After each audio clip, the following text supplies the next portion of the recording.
Hello, everybody. Hello, Wait, wait. hello.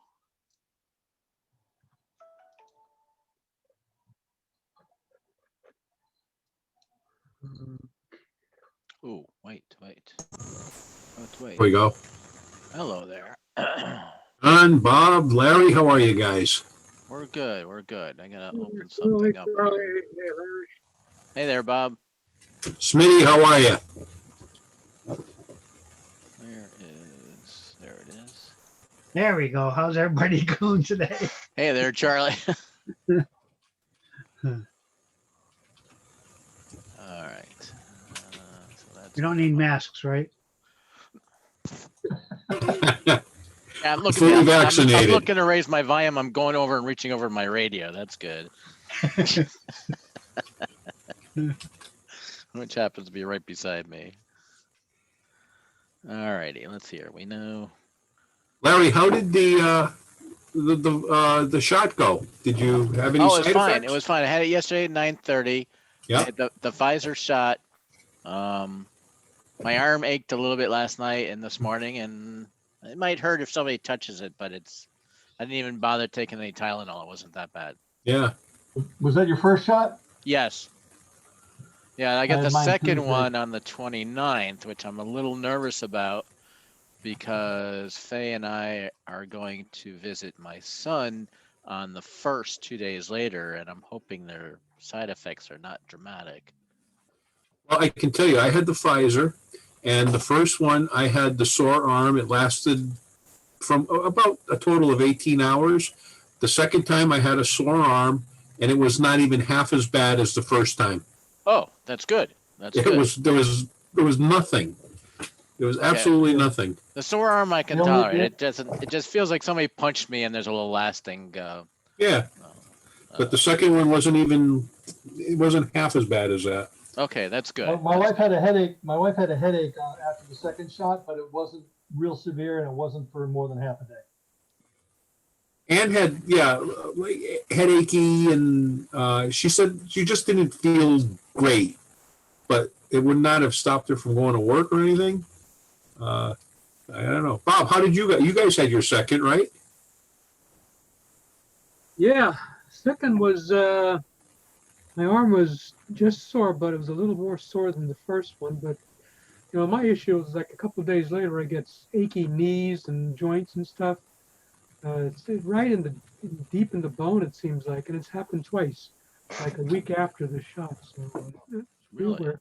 But I think it sort of stresses and challenges anything that you may have wrong with you normally. So I have bad knees too and all that. So I think some of it kicks up, but not really bad at all. Can't complain. Did you have Moderna or Pfizer? I had Moderna. Yeah, I had Pfizer. How about you, Smitty?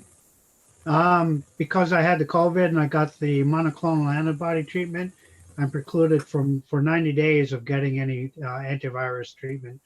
So I I've wasn't got to wait aware you another had about it. a month and a half. I wasn't aware you had COVID. Yeah, back in mid-February. It was sort of I didn't have too bad of symptoms. I was down for a couple days with symptoms, but I got confined to this room for 10 days. So I was able to finish the project I'm going to show tonight. Otherwise, I wouldn't have got it done. So it was kind of sort of a good thing. I didn't suffer too much, set up my backpacking food and cooked my own coffee in here and had a little burner. And that was good. So, Wow. Now, you're married? yeah. Yep. Did your I wife? kept her isolated. I only left the room to go to the bathroom. I could have set up a porta john in here, but I didn't want to go that far. And so I did the masks and went through about, I don't know, 2 bottles of this stuff anytime I went out of here. So I kept her from catching it, fortunately. So she didn't get it. That's wonderful. Yeah. Wow. How about you, John? You've had the shots? I've had one. I had the Pfizer on Tuesday. Any side effects? Sore shoulder, Yeah. But at my age, I get up in the morning, something hurts somewhere all the time. Yeah. It's a life indicator. We survived. Getting old That's what sucks, that but is. Not getting old sucks more. John, I don't know if it's your camera, but like your face looks out of focus. Yeah, it's a shitty, cheap Chinese camera and a really nice background picture. Does your camera have a try turn if it sticks out, the adjustable lens on the front is to focus it? Yeah, no, it doesn't have one of those. Oh, okay. Literally, it was under $10. Oh, all right. Well, Yeah. Actually, if I just close my left eye, it'll look like everything else does because I have a pretty good cataract in my right eye. That's how everything looks. and take your glasses off. Oh, golly. So who's presenting tonight? Anybody know? Charlie is. I believe All right. Morgan is. I think got Harold wind is. that Harold might be. Yeah. Harold. John, did you say you are? No, Harold. Harold is. I know what Harold is. It's a really, it's a one of your useful little cheap ham hacks that he likes to do. Oh yeah, he does Okay, some cool. cool stuff. It's another Altoid thing. Very cool. Hey, John, you're muted. Yep, right. I could move my lips all I wanted, but you'd hear nothing. Yeah. Your background is like sparse white, like you're in locked in a police interrogation room. Or in heaven.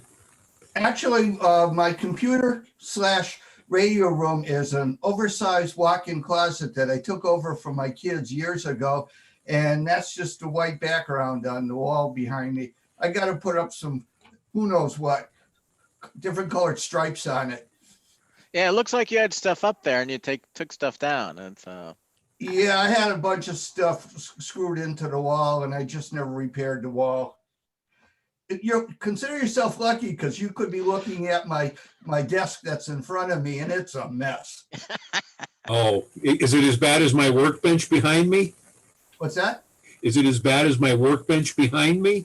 Well, at least you have yours as a workbench. Half of my stuff is on the floor here. Oh, God, I've got, and I made this room, Ann told me when I was doing this, I was going to make it the width, which is roughly 2, 4, 6, 12 feet, but I was only going to make it like 6 or 8 feet, just big enough to put the shack in here. And she said, yeah, double it. And I said, yeah, it's a cellar. Why not? I did. I'm using every square inch. I should have made another. is the 6 shack feet. in there too, or is it just a work area? No, it's the shack is on one end and the workbenches are behind me. Yeah. John, you can go into Zoom and you can put up a virtual background, especially since yours is all white. Your virtual background would probably look really good. That's what I did. That's why I've got the Amsterdam picture. Yeah, when I was logging in, I noticed that there was an option where you can create a background. Oh, you can go right into, if you go into video, click the video up arrow and then go into video settings. Okay. And then you can go in, you can scroll in somewhere in there.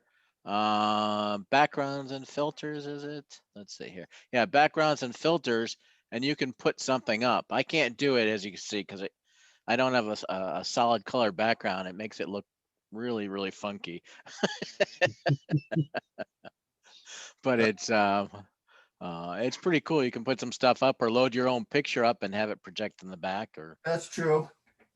I don't even have any screws in the wall that I can hang anything on, so I'll live with it the way it is for now. a drill will fix that.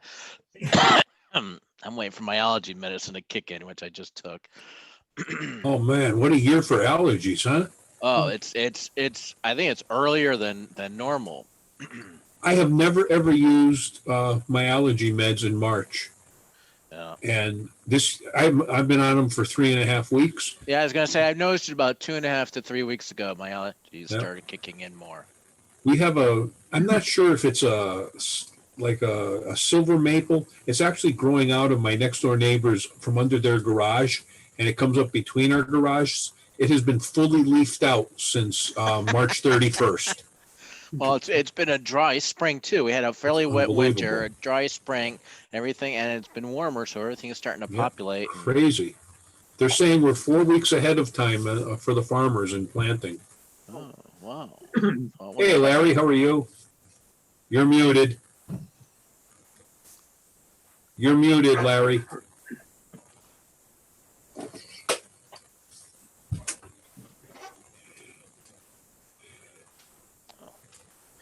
Marcel, your audio is a touch overdriven, it sounds like to me. How about the rest of you guys? Is it? Is it? Yeah, just a touch. Let me turn it down. Options. You're rattling my speakers. But it does, it was just a little distorted, that's all. All right, where do I have to go for that?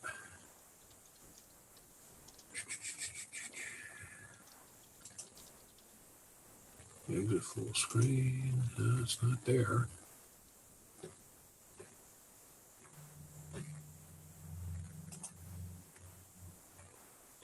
What are you looking Marcel, for? check if you've got on the lower left where your mute button is, there's an up arrow. In the bottom of the pop-up menu is audio settings. Okay. Oh, your audio sounds fine, Marcel. Maybe it's slightly muffled, but it sounds fine. An up arrow. Oh, okay, I see it. Yeah, it sounds pretty good. It was just a bit of a distortion around the edges. The rest of you guys are perfect. Maybe it's just overdriving or something. Okay. Audio settings. I'll be right back. I'm going to go fill my water cup. Is that any better, Bob? That sounds good. Speak louder now. I'm kind of talking real loud. Okay, that's perfect on this side. Okay. Yeah, before it was like blasting. Okay. I've actually got to get a headset that has the microphone on it. These are the ones I use for HF when I'm listening to code or something. And I got this thing really cheap on Amazon, and it's a hold on. I think it's a Plantronics. Very nice. Really. Marcel, It's got a nice Marcel, and all that stuff. who's calling me? oh, Larry. Yeah. Other Larry. Yeah, what headphones you got? Are those Sony? No, these are actually MFJs. I have Yeah. a pair of Hiles, but my computer has one plug on it, and the Hiles have a plug for the mic and a separate plug for the earpiece. So Oh. I can't use them. Yeah, I use the Sony headphones. What the heck's in the model number? Can't think of it right. In fact, wait a minute, right here. Let's see. Yeah, these are the. This is actually for stereo music. It's the MDR V6. And they give you a 1/4-inch plug, and then there's an adapter for the small 1/8, small little 1/4-inch plug. But does it have a microphone on it too? The boom mic on the? No, this doesn't have a microphone. This Yeah, is just so that's what I need. I need the pair that has the microphone. oh, you're looking for a boom with on Yeah. there. I went with the Jabra Evolve 40 headset with the wired. I figured I was doing enough meetings and I was tired of playing change the headset with changing the battery. So went with the wired version and never looked back. It works great. And plugs into the USB, or I can disconnect it, plug it into a combined microphone earphone Like jack. the Plantronics I have, they're pretty good. They're light and they sound good, and that's all. I also use it when I'm making a lot of documents because I use Word and I use the voice dictation so I can speak and then throw my own stuff in it as we go. Saves a lot of time trying to type stuff, especially when your fingers are always splitting these days. Okay, got some stuff to look at. Bob, are the ones you had, were they just like the little foam pads, or were they they cover the whole ear like a noise canceling? Yeah.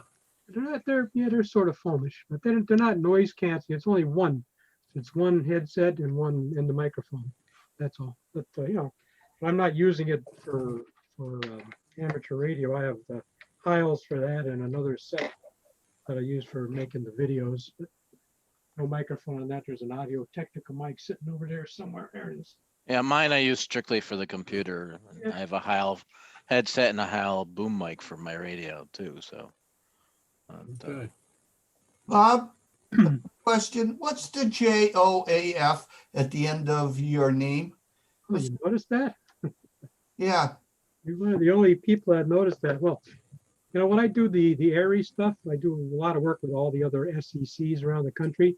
They have so many titles after their names. Oh my God, it's like you think you're dealing with a, you know, a junta general from Peru or something like that. just another Like- official. Yeah, so I put that up there just to see if people would ask us. This transfer is just another old fart. And once in a while, somebody asks. Not too often. That's funny, Bob. That's good. I like that. Good for you. Hey, Bob, Bob, Hello. if you swap the F and the O, it'll be the military designation. Just another observer. Yeah. I'll have to try that, Bob, in one of my my small business group meetings. See what people Yeah, say. right. Yeah, I just got so sick of, you know, this one's Oxcom and NEMA and FEMA and, you know, REMA and this is like and line after line after line. I go, oh my God, you know, by the time you read through credentials, the meeting's over, you know. Hey, didn't I tell you that about 2 years ago? What's that? About aren't the acronyms with the government and everything fun? Yeah. It's ridiculous. Unbelievable. You need a like an encyclopedia to keep track of their acronyms. It's Oh, nuts. even just the communications methods, you know, the shares and, you know, Yeah. what is all this stuff? And does anybody know how it works when all hell breaks loose? I don't know. That's when we're doing the Aries thing and everything else fails, and we'll have, you know, voice communications and a little bit of digital. That's it. But I got groups I'm looking at that are doing mesh systems in Maine. Now, putting dishes on mountains in Maine, I'm here to tell you, seeing some of these when I was working for Mount Tom and doing the HCRA tech stuff, but especially Mount Tom, you get a little bit of snow and ice on the microwave dish, you've had it. Worcester cannot get down the street in town, and they use a microwave link when they have a bad ice storm. So you get all these areas groups that are doing mesh. Now, San Diego, okay, the weather's pretty decent out there, but and then you'll need a lot of technology for that stuff. But I just am trying to keep things very, very simple. So keep it simple, stupid. Hey, Ron, are you in a treehouse or something? Oh, I'm on my deck right now. Oh, your deck. Okay, because I saw the wood in the tree, and Yeah. it almost made you look like you're elevated. Yeah, it's nice. Wish it was a treehouse. Hi How's the everyone, how pollen does out my there, audio Ron? sound? What was that? Hey, here's Jurgen. How's my audio? Sounds pretty good. Are you? Do you have something to present tonight? Yes, I do. Okay, I will add you to the list. How many do we have? Right now we're up to 2. But Okay. it's pre-meeting though. It's pre-meeting. So I don't know. Does anybody else that's on here right now have something that they're going to present? Well, I think, Larry, that you and I should present our terminated, pulleyed, off-center fed dipole On the clothesline. on the clothesline. Yeah. Nice job, Ken. We'll see. I thought you I had guys liked tears that. coming out of my eyes. I laughed when I saw that. Oh, I was hysterical when I saw it. It was I great. was wondering what that was all about because they had their names on it. What are they doing? A little HRA board humor.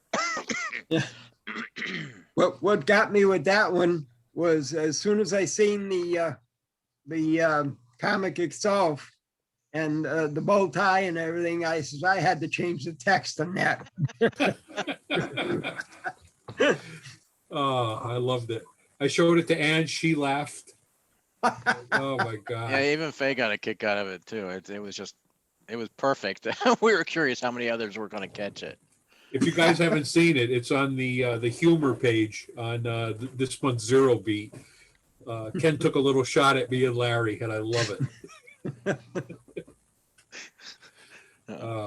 It was pretty funny. It really was.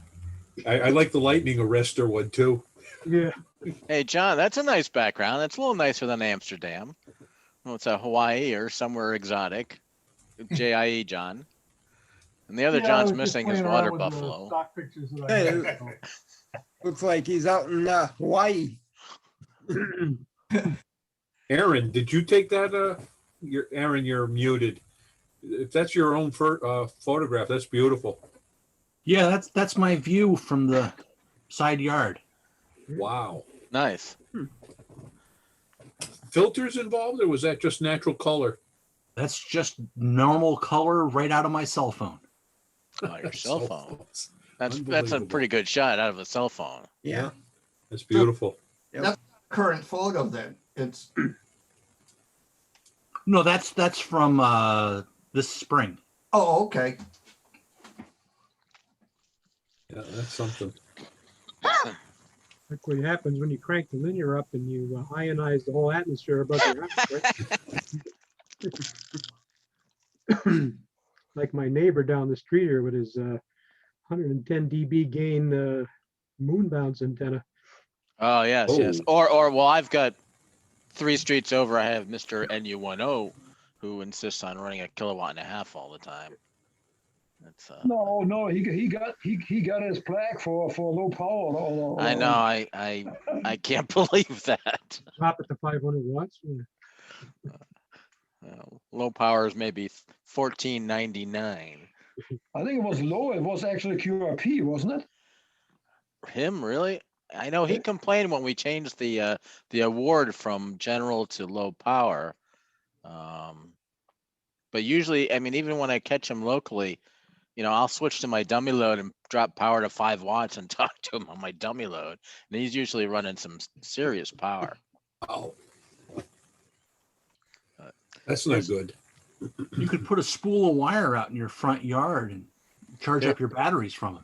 There's a ham between us too that he's chased off the air. That I'm surprised the ham between us hasn't gone over and chopped his tower down or something. He's that angry with him. But it is what it is, Yeah.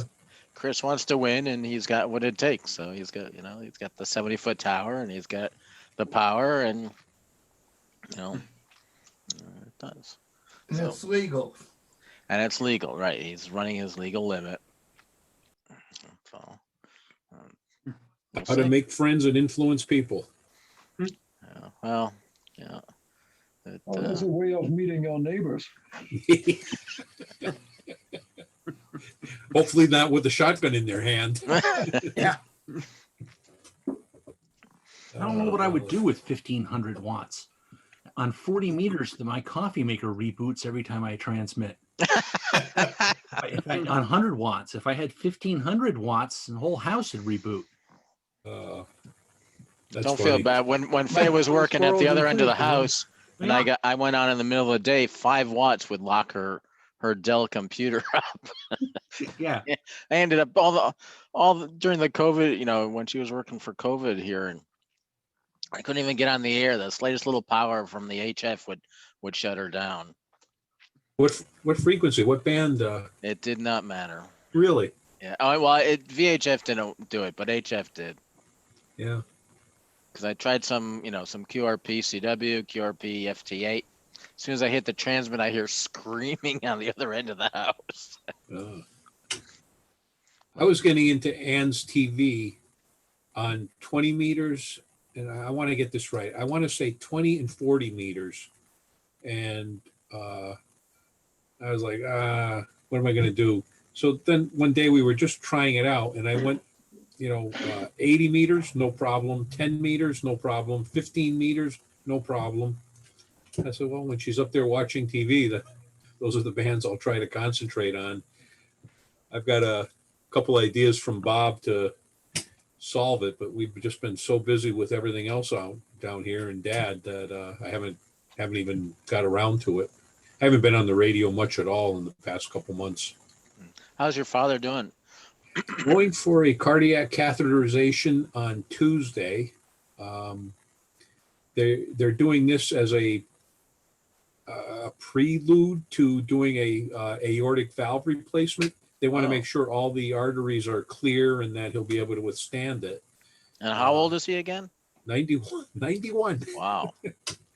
I I had that at 39. It's an interesting procedure. Yeah, the TAVR? Hmm? You talked about the TAVR procedure? The cardiac sent the dye in, went into the femoral artery to see how all my veins were. I had a major heart attack at 39. Oh, Oh, wow. 2 Yeah. years ago, my mother at 91 had a TAVR, a valve replacement. They do it through the groin. Yeah. Had to do all this preliminary testing to make sure the arteries were clear and all that. And they said if she didn't have it, she would have been dead. Now she's racing me around the market Yeah. to take her. My mom had it the same age, 91 at Bay State. Yeah, I know.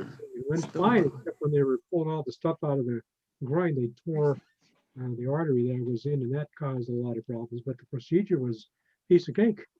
Yeah, my mother was in. She had it one day, and at 91, they let her out of the hospital the next morning. oh my God.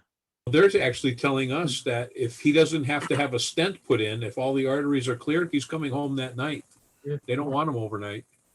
Hey there, bud. Welcome to the meeting. Hmm. Oh, he's still connecting. Yeah. Well, what we ought to do here is you've got your father and he's got his mother. There's a little matchmaking. Yeah, no. Yeah. No, I've got enough going on. At the first night, they kill each other. Or me. Oh, yeah. Blame it on us, wouldn't they? And there's Angela. Got to rename your phone, Paul, your computer, Paul. You look younger every time we see you, Angela. And you're muted too. Little identity problem there, huh? Yeah. Usually Sorry. happens in the first or second Friday of the month. Hey, Chet,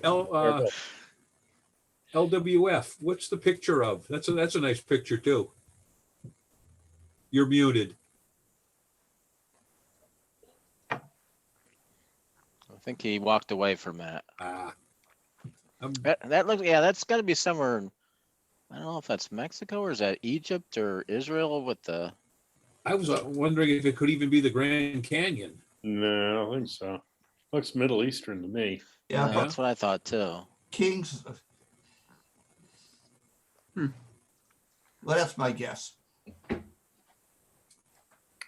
never been to the Middle East. That's on the bucket list.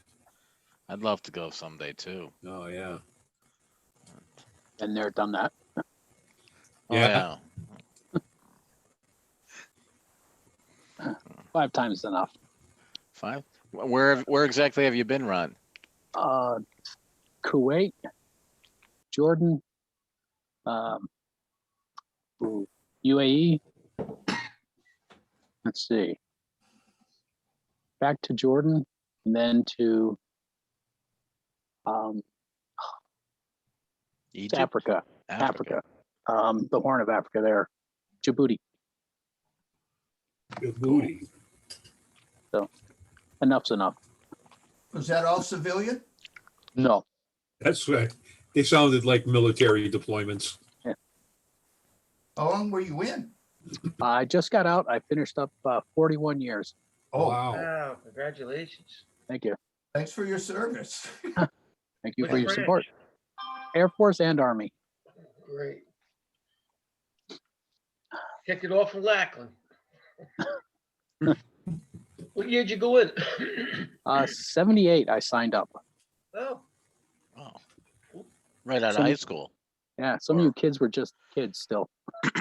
I went in 72. 68. 69 here. Oh boy. 75. 63. 3. Wow. More power to you guys. Well, you guys did good. Thank you all for your service. Yeah. Sure. And we're glad you're here with us now. Now somebody's has been. So what are you doing in your retirement, Ron? You're watching it right now. Amen. Yeah, I love it.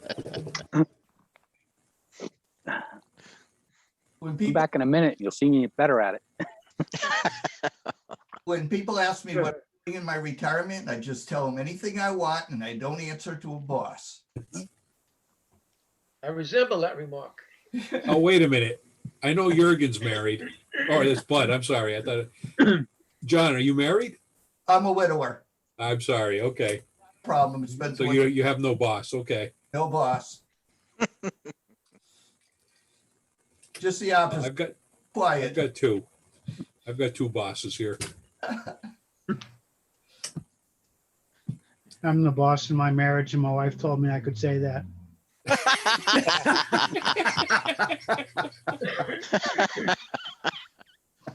Probably told you not to spread that either. Oh, that's funny. There's a reason he's locked in his basement.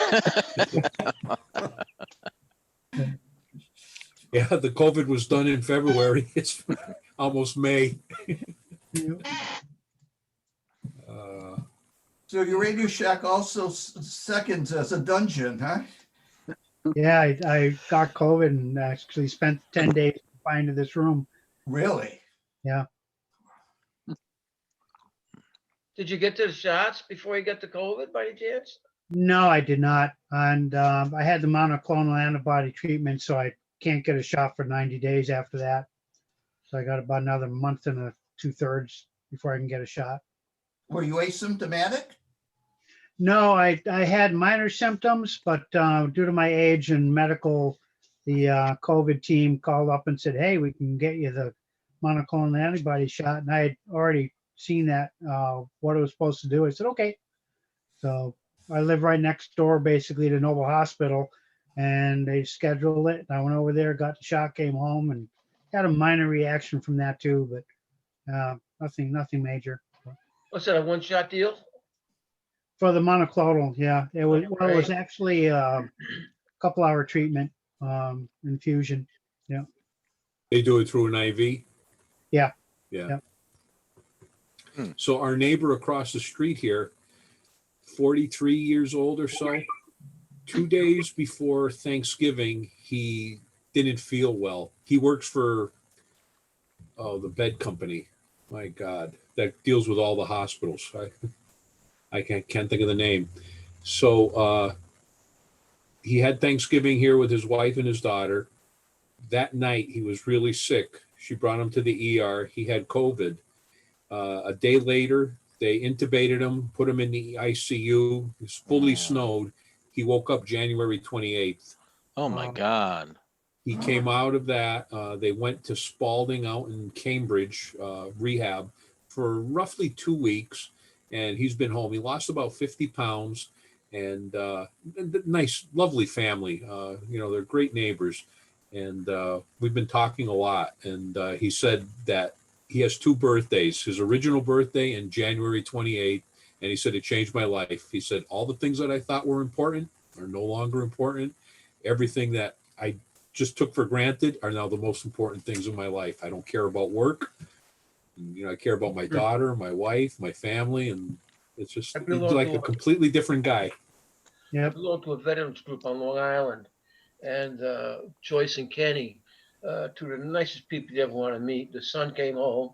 He had COVID, didn't know he had it, and he gave it to his mother and father. The son passed away, and the father passed away.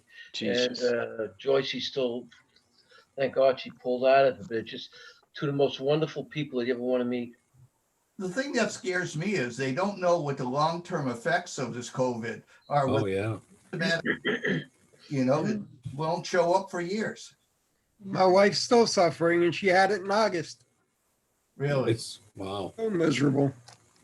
How long was she in the ICU for, Ken, if you don't mind? 11 days. 11 days. 11 in the ICU. days. Yeah. Yeah. Wow. And a few more in the hospital itself. I They just- wanted her to stay longer, but basically she had enough and wanted out. Yeah. Well, I got to tell you, when we did the balloon launch and I met her, I thought she looked fantastic. I mean, Thank you.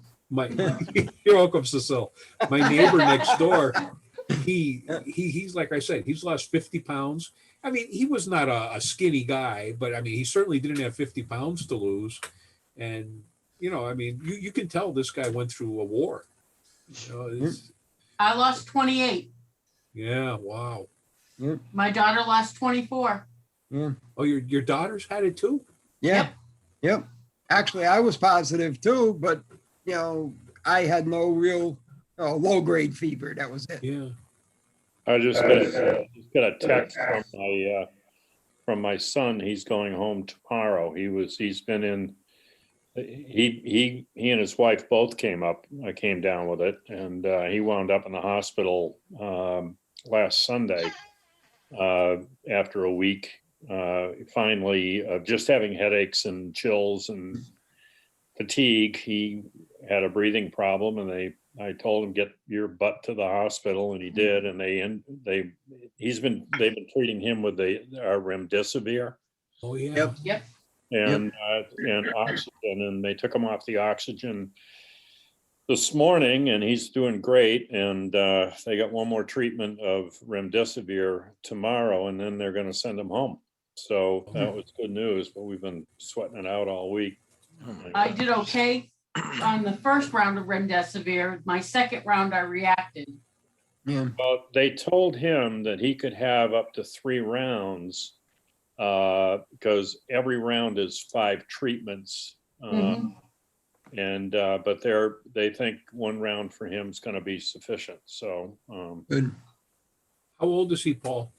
Mid-40s, 46. Still a young, strong guy. Yeah, and he's otherwise no other comorbidities at all. I mean, he's in very good shape and good health, and that's probably one of the contributing factors for him kicking it as quickly as he has. But it's been tough. I mean, they were all both he and his wife working from home. So the question is, where did they come up with it? Grocery You walk store. by somebody in the supermarket. Who knows? Shopping or going to the gym or who knows? Touch a doorknob, then touch your eyes. I mean, it's crazy. One thing I found interesting when I was going to the gym, everybody's wiping down the equipment, but then they walk into the restroom and they touch the faucets and all the doors and other things. So I mean, all of this effort sometimes it's kind of crazy. Well, yeah, that's right. I mean, it's hard. I mean, you think of people who, they wear gloves to protect themselves, but then all they're doing is transferring it from one place to another. They're the host that carries it and transmits it. Exactly.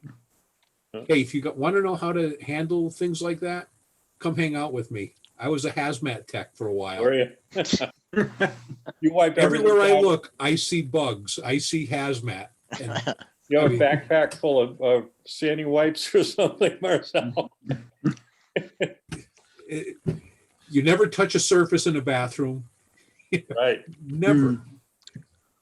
It's Ann and I mean, we've been so careful, but I mean, I laugh when I look at people going around and doing stuff like, don't touch that.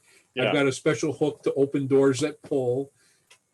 It's keep gloves in my pocket. It's crazy, but yeah, we have antibacterial in the on both doors of the car. So open the car door up, wipe our hands down before we go in and into the car. Yeah. Towards the beginning of this COVID thing, I walked in. We still got it.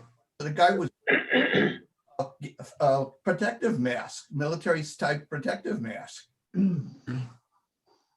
But that's another thing. Now, I used to teach hazmat at the hospital for the last 8 years of my career there, and all of the canisters on these masks have specific things that they can filter. And what you use for an ammonia leak is no good for a biological leak, or a biological contaminant is no good for, some other things. I mean, so you got to make sure you've got the right filtration unit for the hazard that's present. Right. Everything's a conflict. It's unfortunate, but it's true. All right, I'm gonna give it another 5 minutes, see who, if the people that are usually perpetually late show up. We've had a lot of people join us. John, Ann, hi Ann. Vanessa's here. Harold, how are you? Yep, Kurt's here. Gary. Hey, everybody. Hi, everybody. Hello. Good to see all you guys are here, or you at least. I'm going to run and freshen my drink. Be right back. From everybody that's here, other than Jurgen and Charlie, is there anybody else that's going to present to us tonight? Before we get things rolling here. I was told you have a project, Harold. Are you going to be presenting? No. Oh, you're not? No. Okay. Larry, would this be a good time for me to demo one of my apps? You can do that. I can put you on the list. Okay. Not prepared for it, but at least I can show. Okay, yeah, I'll put that on my list. You have to show me how to get my screen up there. You know. I have a PowerPoint. But where did that go? Chat, participants, breakout rooms, reactions. Usually it says share screen right at, right there. Is it on the bottom, the one? Yes, it should be on. And I just clicked multiple participants, so you should be, let me see what advanced comes Yeah, up. well, if it was my turn, then I want to try it. Yeah, It's it just usually the- works. the green Sometimes key- it's temperamental. Oh, the green button there, is that the one on the bottom? Yes, yep. Yep. Okay. Harold, have you had your kayaks out yet? No, I've been doing a lot, a lot of yard work, Yeah, the water's still cold, yeah, but especially if you fall in. yeah, Yeah. even wow, that's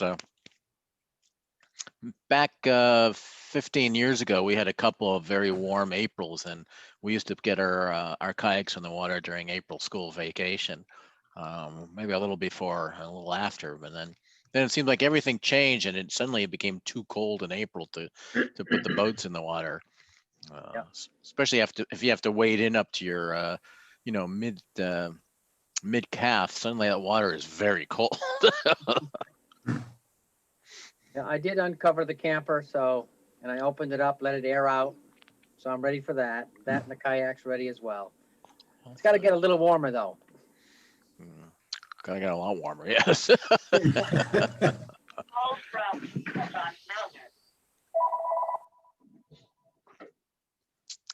All right, cool. Hey, Chet's back. Hey, Chet, what is that picture of behind you? That is the Qumran in Israel. That's where they located the Dead Sea Scrolls. See, So thought the it was new the pieces Middle that they East. found Yeah, 2 weeks ago, I yeah, put it up in right. honor of that because that was my last trip before COVID was to Israel. Oh, I would love to go to Israel someday. Incredible place. I would go back tomorrow. Ja, Mami ist glaube ich nicht, ich bin hier unten gerade im Zoom-Meeting. What's up? Mute, Jürgen. Move up to mine. Okay, alles klar. Okay. Where is he even? Okay, he's muted. Okay. All right. Give it another 2 minutes and then we'll get things rolling here. I guess we just got a small group tonight. Let's see here.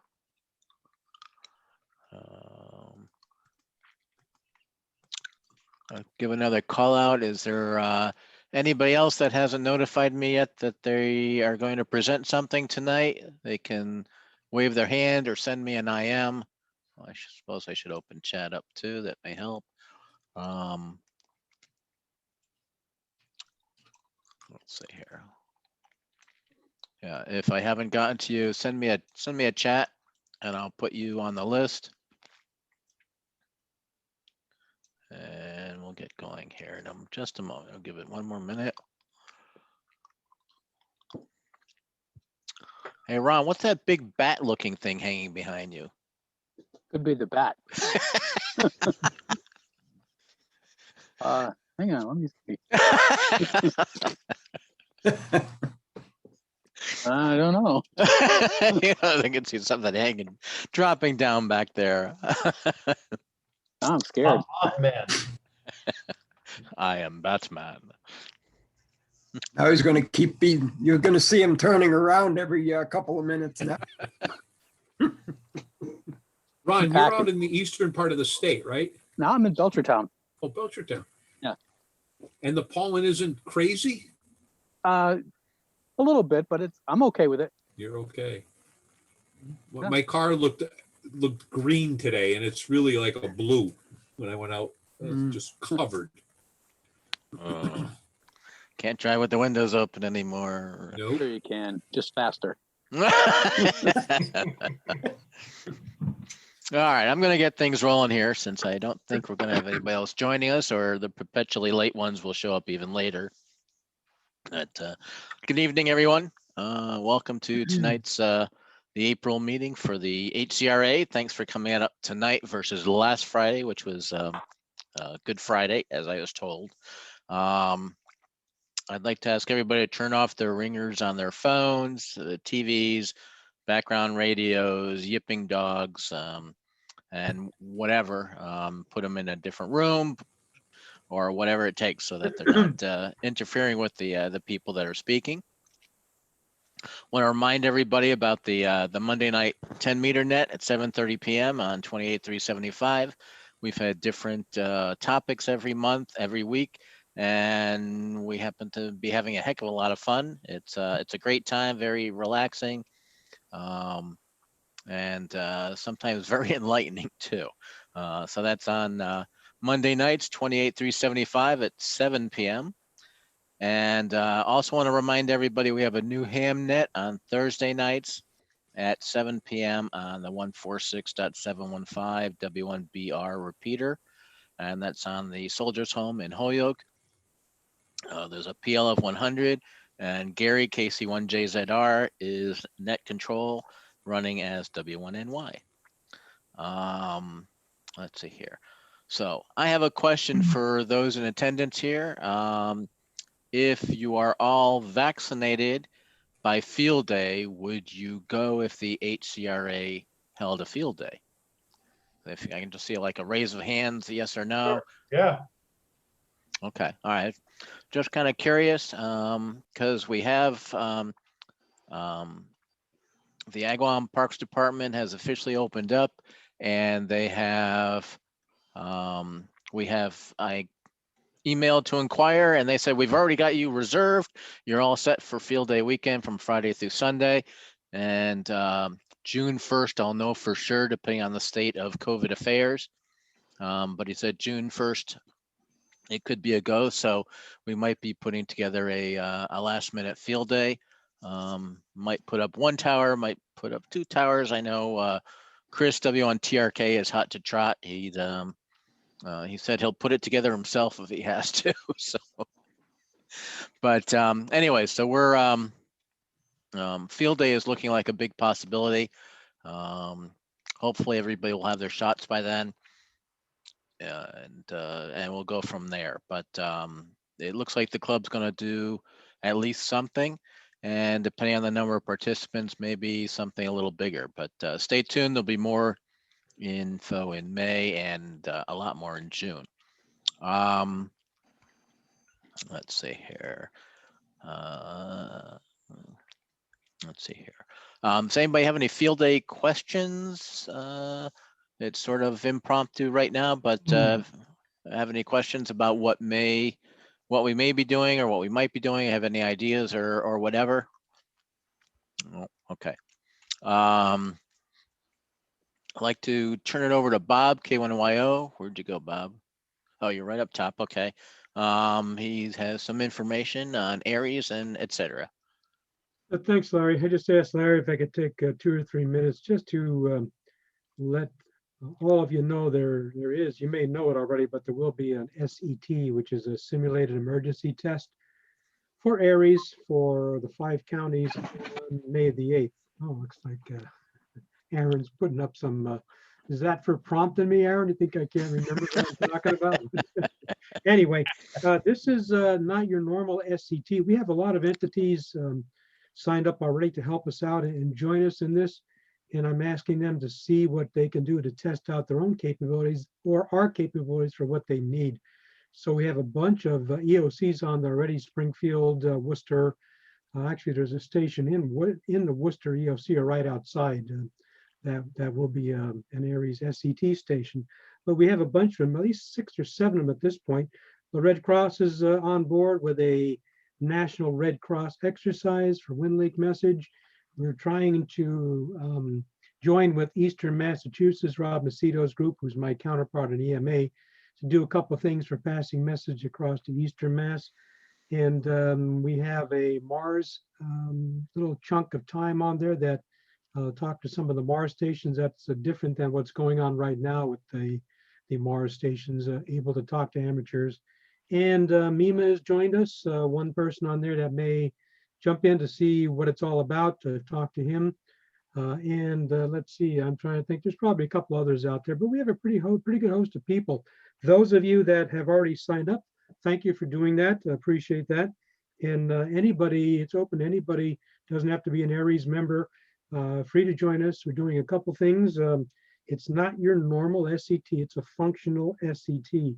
So we're trying to say what kinds of things we may need in an emergency.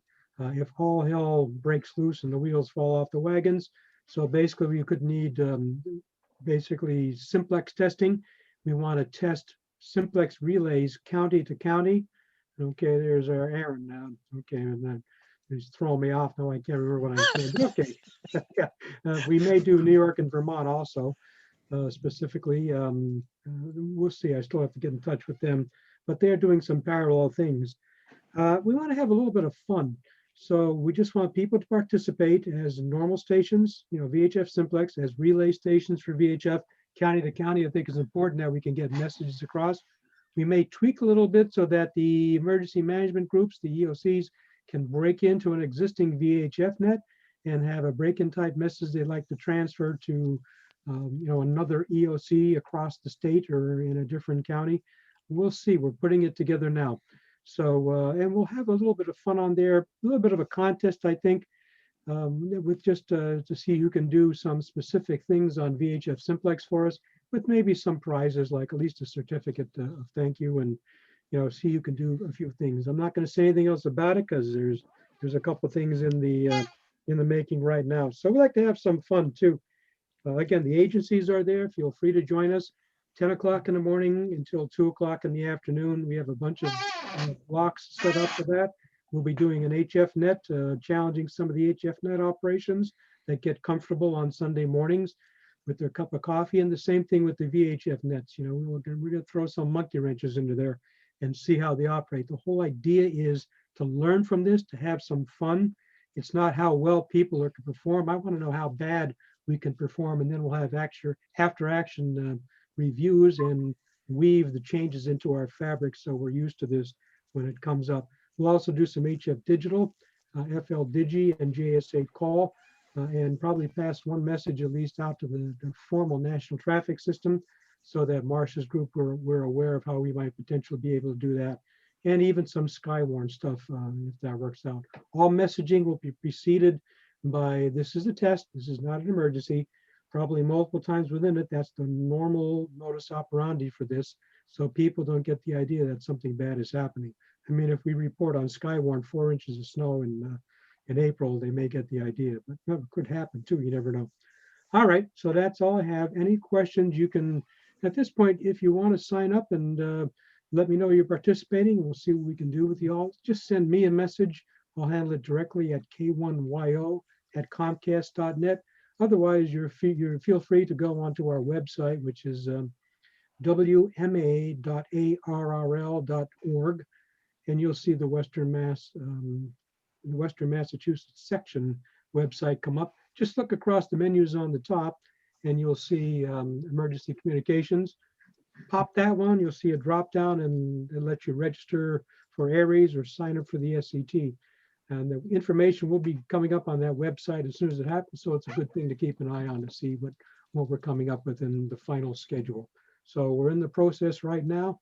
A lot of stuff going on, a lot of stuff to do. So it's quite busy, but I just want to have some fun. I want to bring Aries back out of the ashes and see if we can gain some interest from, from our members and new members too. Okay. Any questions? Let me know. Thanks, Larry. Bob, can you write something up and get that to Ken, KD1KU for Sure. for Zero Beat? Certainly will. Okay, I'll good, make a note good. of it because I'll never remember with my mind. Okay, thanks. Bud. Sounds good. Does anybody have any questions for Bob right now? Quiet night. Okay, good. Thank you, Bob. Marcel, do you have any balloon updates?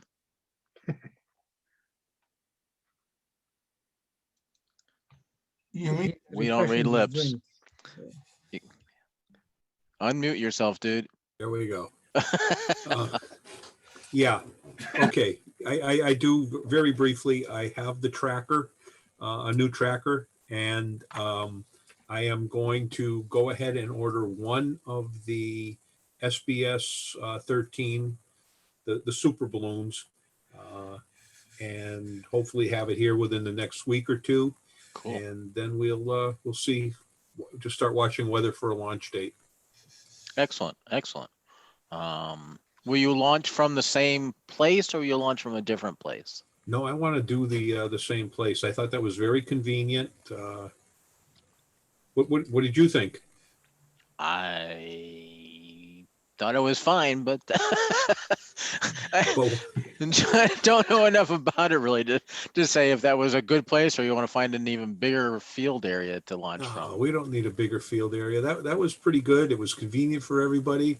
My little granddaughter can come and let the big balloon go again, which will just tickle this old man. And yeah, so Got plenty hopefully in of the next sky month out. or so. What's that, Larry? You got plenty of sky out there. You could see the balloon. It's not going to get caught in trees or anything. Yeah. Yep. Okay, cool. Anybody have any questions for Marcel? Balloons. Okay. All right. Well, as everybody knows, tonight is show and tell. The last time we sort of did show and tell last September, but it kind of didn't work out too well. But the last show and tell we really did was in April of 2019, and we had probably 8 or 10 people present. And I understand that. I mean, a number of people have told me they don't want to do it over Zoom; they want to do it live and in person. But Zoom is still a good way to get out to everybody and show people what you're building and what you're not building. Before we go ahead, let me just do a last minute call. Does anybody want to add themselves to the list of those that are going to present and showcase something tonight? Did I miss anybody? You can either raise your hand or you can send me a chat through the Zoom chat. And I'll add you to the list. But otherwise, our judges tonight are Gary AA1UE, who's right in the middle there, yeah, and Marcel, who's here, and Najim. Where's Najim? And Najim. There are judges tonight. Najim is our tech guy, and everybody's going to follow his lead. And we have 3 judges in case there's any ties or anything. So we have 3 judges. We've got 3 presenters, unless somebody else pops in at the last minute. And Charlie, KC1IKA, you're up first, and you got to unmute yourself. All right, thank you. I'm going to share my screen. I've got a little PowerPoint presentation to go briefly first, and then I'll show what I've been working on. Let's see if this works here. This is the first time I've tried sharing a screen. So, is that working? There we go. It's coming up. All right, and I click on here. I don't use PowerPoint too often either.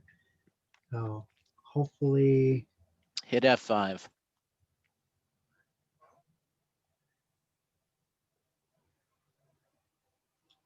Should be, there we go, right there. All right, so KC1IKA, that's me, Charlie, also known as Smitty, because on all the nets, there's Charlie in Southwick, and everybody says Charlie, we never know who to talk. So KC1IKA worked on a HF Go box for show and tell. Actually, not for show and tell, I was making it anyway. Unfortunately, I caught COVID, so I was actually able to work on it and get some work done. My original concept, here's a piece of paper. I wanted to be Go box for digital communications, battery powered, solar or main charging, AC, auxiliary power in or out, digital TV for situational awareness, because if all the grids are down and the TV stations are broadcasting, they're probably going to be doing news updates continuously. So I wanted that capability. And it's also self-contained with computer, radio, display, charger, DTV, GPS, and a keyboard, and relatively light. So that was my original concept. And then turned out my first shot at it, I wanted it in a box. Everything in the lid, I epoxied Velcro to the inside of the lid, and everything is attached with Velcro, so I can reposition and move, take the radio out and use it somewhere else if I want to. But my original design had 5 7 amp hour batteries, and I decided that was just way too much. I don't need that much space for the batteries. And then it evolved to this.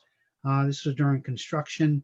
It's got a buddy pole power mini for charging the batteries and maintaining the 12-volt power. And on the left side bottom, the blue, yellow, red, and green connectors you see are going to an external connector for power, solar, internal, external charge, and power out, that type of thing.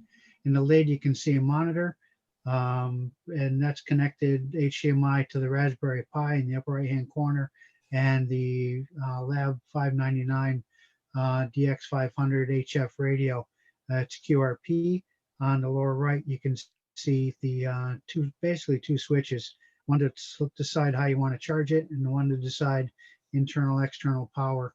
And the buddy pole will maintain the batteries. It tells me how much power the batteries are using, how much solar is coming in, and lets me know if I'm ahead or behind. So it works out pretty good. Here it is on the lower left, testing the digital TV reception. And on the right side, it's the first time I powered up the Raspberry Pi. And a little bit of a portable keyboard there that's got a little bit of everything. I'll probably use a different one than that because I've got a USB, a Bluetooth keyboard. This one's got the USB dongle, and it's using up one of my 4 USB ports in the Raspberry Pi. And I'm going to need 2 for the radio control, 1 for the GPS, and that doesn't leave me a whole lot of spares. So I'm going to probably change that to my the USB wireless without the dongle. And then here's this all closed up, packed up. I attached the soft bag to the outside with reinforcement. And that's got my headphones and the DTV antenna in it. And on the top right, you see the waterproof cover. And that's got the connections for the green plug is for 12-volt DC in. The red plug is 12-volt DC out. The yellow is solar in. And the blue is if I want to run an external charger. To the right of that is the DTV antenna in, and to the right of the antenna input is the dual USB 5-volt DC power out, and then on the lid is the antenna BNC connector. This is what the digital power control circuit, 12-volt DC, 21 amp hour LiPo 4 battery back. External charge will go in, and I can either switch with S1, internal external power. If I'm on external charge, internal external charge. If I'm on external charge, it disconnects the solar so it doesn't conflict. And on the right hand side, S2 controls the 12-volt DC power in or out, and where the power is coming from. The next slide, this is all my DC power distribution. From the power controller to a couple of splitters, dual 5-volt DC USB chargers, one in the box, one outside the box, the tuner, and then in the lid is a buck converter to supply the Raspberry Pi, a 12-volt splitter to supply the radio and the monitor. And these are the major parts.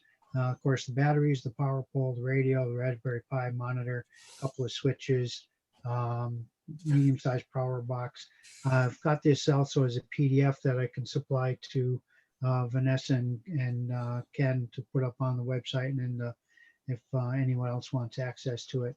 But that's the PowerPoint part of it. And now if I can unshare my screen, stop sharing. There we go. Okay, and this thing over here is the actual radio, the Go Box. As I said, it's got the zipper lid here with a little bit of extra storage with the headphones and everything. And then inside, you've got, I usually unplug the power to the Raspberry Pi so I don't run that all the time. There we go. And if I turn on the battery power and there, then it comes up the Raspberry Pi will boot, and the radio comes on, and I've got 10 meter antenna hooked up. Harold and I talked earlier this afternoon on the 10 meter, and for 10 watts out, Harold, I think you said I had a S5 getting up to you in Southampton, and that was with a 10 meter dipole in my attic. So it's sort of limited, but that's basically it. I still have to make, I've got the cat control cable going to the Pi. I still have to make the data cable because it's 2 separate cables, and I got to put that together. So that's about the only thing I have left to do. And then I can test out the digital communications, FTA call, and WinLink and everything else. So that's basically the shack in the box that I just made for trying to have HF communications. I also have a UHF VHF box, and I've got my ICOM 705, which is HF, UHF, and VHF. So I've got redundancy on all the different bands. Which is what I wanted. So that's it. Cool. Thank you. How much does all that weigh, Charlie? About 14 pounds. Oh, that's not bad. No, the lithium phosphate batteries are about 2 pounds a pop. Cool. Anybody else have any questions? Yeah, Charlie, Charlie. what do you? Oh, wait. Go ahead, Najim. Charlie, I would like to order one if you take the order. I'm gonna have to catch COVID again though, Najim, to work on it. It's I'll place an order right now, but it's pretty impressive. Thank you. Did you test like durations? How long does it last you? Or I mean, just receiving only, does it? This radio is unbelievable. I did some measurements earlier today before the meeting, and on receive only, you're drawing 0.18 amps. Wow. That's So nothing. 21 amp hour battery. It's good for about 116 hours receive only. If I'm doing 80-20 receive transmit, it only draws an amp on 10 watt transmit. So I'd be good for 80-20 about 61 hours. If I'm doing digital 50-50, about 35.5 hours. And that's if I don't have any solar to charge it while I'm using it. If I've got everything powered up, the TV, radios, everything, and then I'm good for about 14 hours. But with the Raspberry Pi, whoever's not aware, I can run it what's called headless and use my cell phone or a tablet to control the Raspberry Pi. And I just need to have the Raspberry Pi and the radio on to do digital. So it's really a nice setup. What kind of software you're using on the Raspberry? I'm gentleman, he's on YouTube. He has an install for ham radio Pi, and it installed a little bit of everything. It's got just about every ham app you can think of for running WinLink and WinMore and just about everything you need. Yeah. Cool. Very nice. You have that, you said it was 14 pounds only, right? Yeah. Wow, that's great. I'll tell you, I've been reading this some old books on the old resistance fighters in World War II, and they had what they called the Paracet. It was a suitcase CW radio. And I'll tell you, this one, those things they hauled around, some of them were about 40 to 50 pounds. And 14 pounds, I'll tell you, if we ever were at war now and you had to become a resistance communications person, I'll tell you, that's fantastic. Very light compared to what they had. Yeah, if I'm UHF, VHF, it's this. That's a 10 amp hour radio and J-pole antennas, dual power poles, and everything, all in that one box.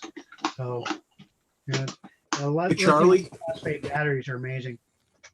Yeah, myself. Charlie, your external connectors, the yellow, red, blue, and green, are those Anderson power poles? That's correct. Okay. Yeah, I don't know how well you can see it here. Yeah, we can see it. Yeah, that's a standard Home Depot waterproof box cover. And the slot for the GFI, when you take the mask for the GFI perfectly fits the dual Anderson power pole connectors that I bought. So it worked out real well that way. Very nice. Thank you.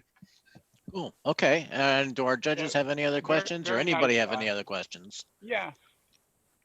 I got a question for Smitty. How did you, are you using like foldable solar panels? Have you tried, just was wondering if you had it out in the recent sunny weather and Yeah, how I've long it might take got to charge my ham the shack. batteries.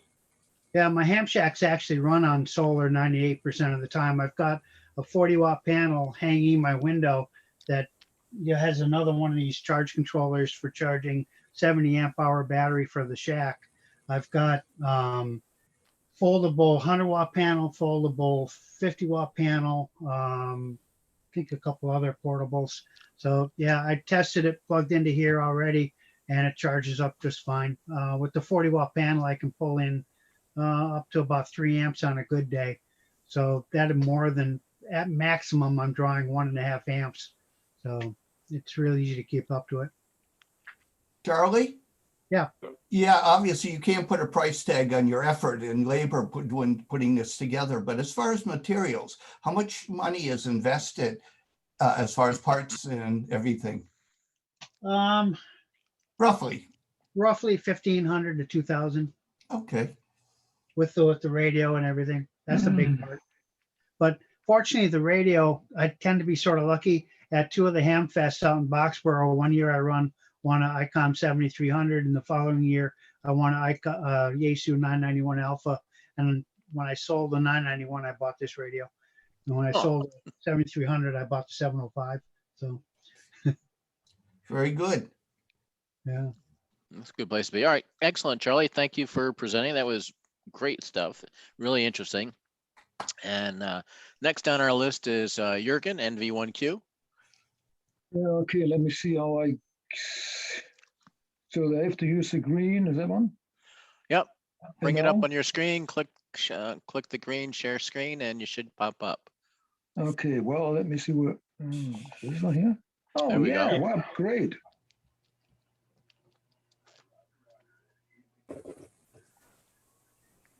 And then F5 will get you to full screen. Yeah, wait a minute, first I have to, this one here? Is it full? Yep. You got full screen? Yep. Okay, well, okay, so let me start here. I would like to talk about a rotator control with touchscreen, with a touchscreen display.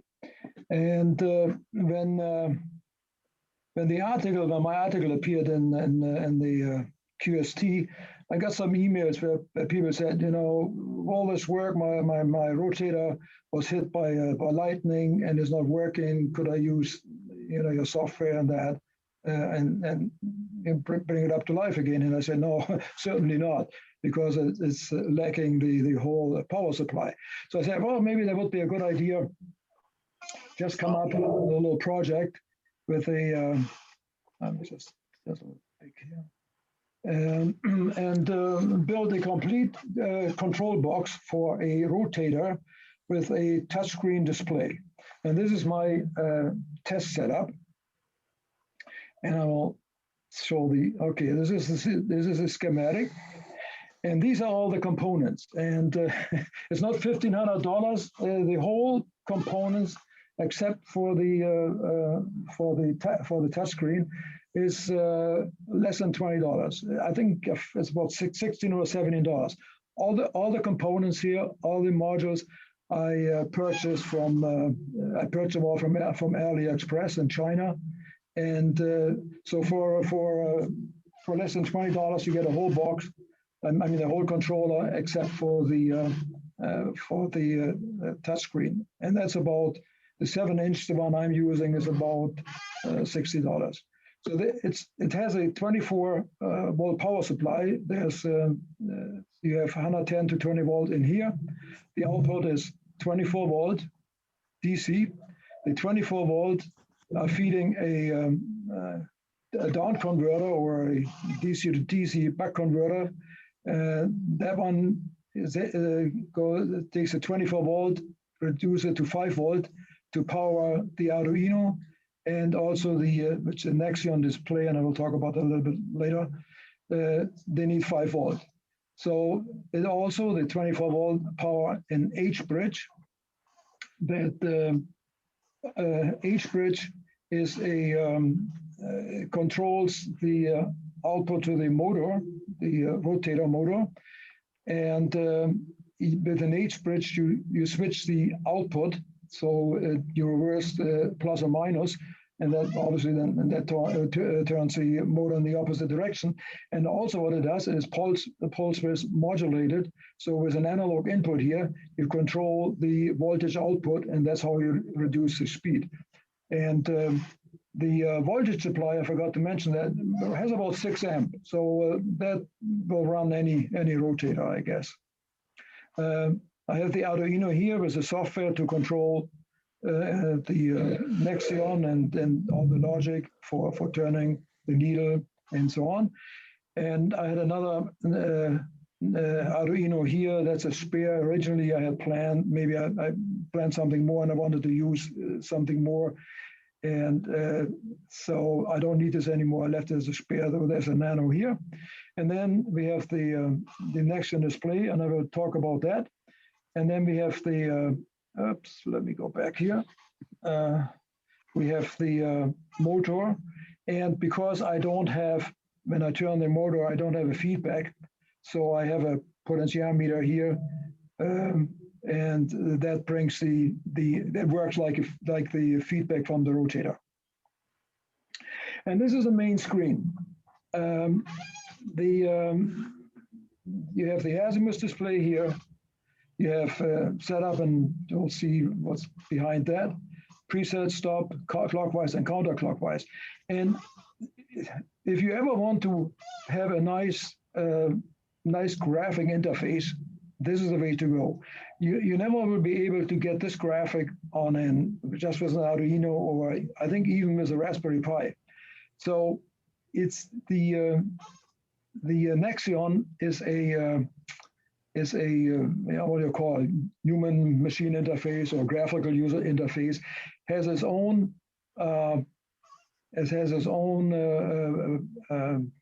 software on board to do some programming and some logic, and it's like an ASCII. It's using some ASCII text-based instructions for coding.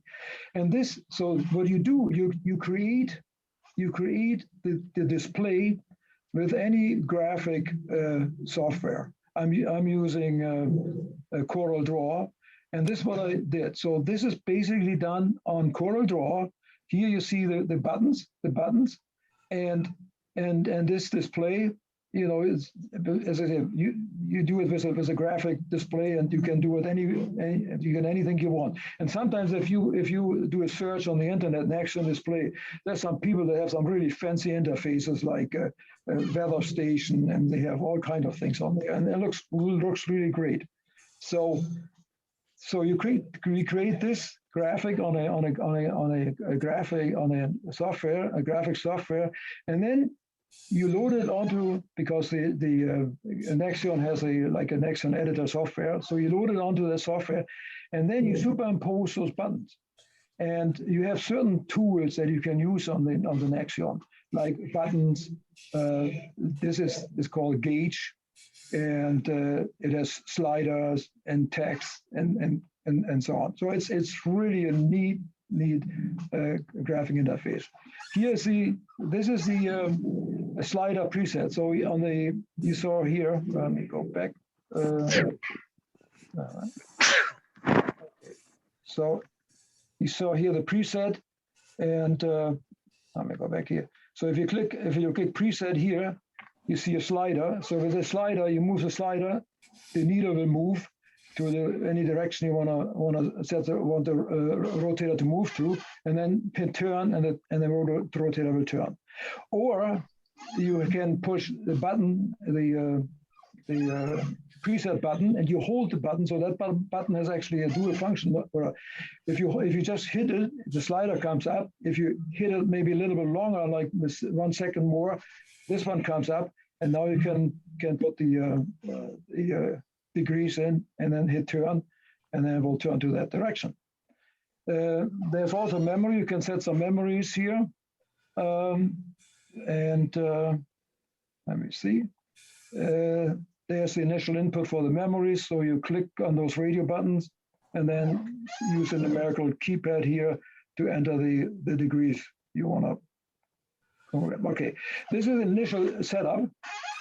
And so you set the run speed. That means the rotator will turn with 100% of whatever maximum speed the rotator turns. The stall speed is the speed when you ramp down. So this one here, for instance, 30 degrees before you reach your target, the rotator will ramp down to 20%. And you will see this actually later on. And this one here, it's my manual speed, so I reduce the manual speed so I won't run it too fast. I run it to 80% of the maximum speed. And there's some offset for counterclockwise and clockwise, because sometimes you have the rotator turns and then it springs back. So that takes care of that. There's a brake delay if you have a brake. And if you want to change this, you hit one of the radio buttons, use the numerical key, hit save. And because now these data are saved on the Raspberry Pi, and so that you won't lose the data next time when you turn off the Raspberry Pi, I store this on an EEPROM. The Raspberry Pi is an EEPROM. So all the data here, also the preset for the preset stations, will actually in an EEPROM. And when I hit save here, there's a message coming up down here and says data saved. So then I know, okay, it has been saved on the Raspberry Pi. There is the rotator calibration. If your rotator has less than 5 volts, or the Raspberry Pi takes 5 volts. So if you have less than 5 volts coming from your rotator for a complete turn, then you just use either the left or right key here, and that's how you calibrate the rotator. That's very similar to what I did actually on the PC with the computer-controlled rotator. And here now I came up with a little video so that you can show how it works. Let me show why it comes here. Let me show. Okay. So here's the test setup, and you see my little 3-element beam here turning. We don't see the video. You don't see the video? No. Oh, let me see. How do I do that now? Can I do this maybe going direct on the screen? Wait a minute, hang on. Yeah, minimize your display there, your rotor test setup, and then bring up the video. Okay, how do okay, let me see. Escape should take you out of full screen. And then I'll take this one here. And Yes. then, so I have to go to Minimize that. minimize that, okay. Oh, and then I go to the, yeah, okay, to find the documents.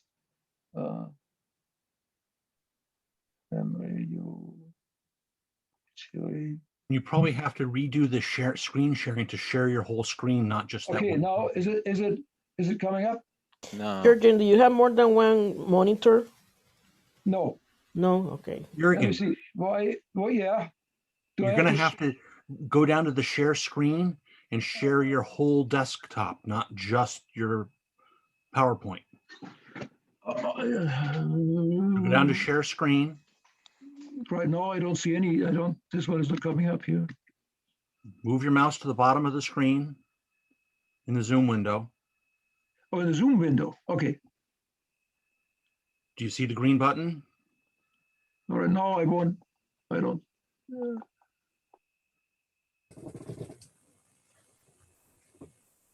All right. Move to the top and do the stop sharing.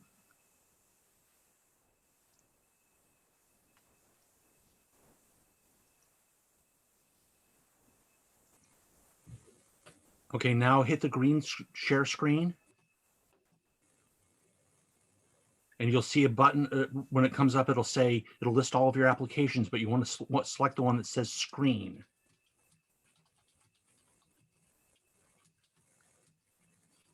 There you go. That'll show your whole desktop, and you can share whatever you want. Oh, pretty.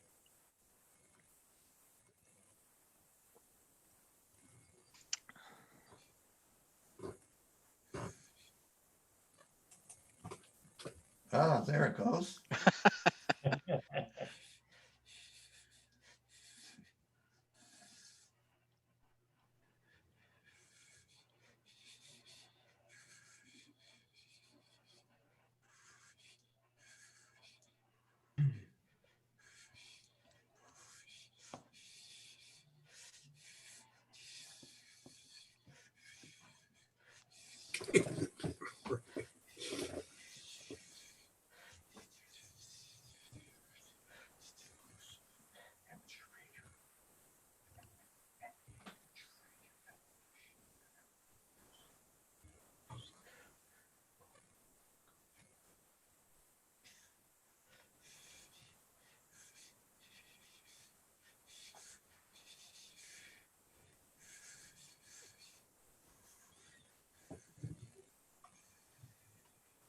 Okay, can you hear me now?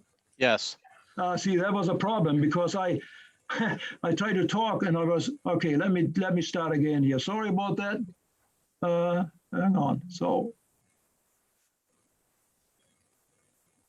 okay, let's go. So that, okay, wait a minute. No, let me. Okay, can you hear me now? Yes. Okay, so this is my little setup. You see the 3-element beam here, and I'm doing the setup calibration right now. This is what I meant before when you have less than 5 volts. So you just set the antenna to any direction or mostly north, and then just bring the needle to that direction. Okay. There's a memory setup. You click on memory. This screen pops up. You go to memory set, and this is what I mentioned before, the keypad, and you just enter those different. Okay. Now here's a manual turn. You can see how the antenna turns. Obviously, I don't have the feedback, so you will see. That's why the needle is not turning. But you see all the rotator now, all the little my 3-element beam turns. And okay, so now here's the slider as a preset. So you use a slider to any preset direction, and then hit turn. Okay, you hit turn. So the antenna will turn, and you see in the left corner, and the bottom on the left hand corner, you see how it will move now because I turned the potentiometer, which works like the feedback. And when it reads, and now you also watch it how it slows down. I set it for 30 degrees. See how slowly it goes into the position? Okay. So, and this is as I said, this is the other one for the numerical input. And same thing, you hit turn. You see the preset on the top, and you see the actual position on the bottom. And you see the thread, so it will move to 25 degrees, and it will very slow down, very, very. Okay, here, it's starting already. Okay. Memory preset, same thing. You hit memory, it jumps to that screen. Mostly my favorite direction, DL. So, okay, it's 50 degrees. I use my feedback there, my manual feedback. And okay, here we go. So, but now comes the question, will it work on the rear rotator? And that's what I did. I connected it to my Yaesu rotator, and this is what I did. Okay, this is now connected to the rotator with turning a 7-element beam. You see counterclockwise, it goes, or clockwise.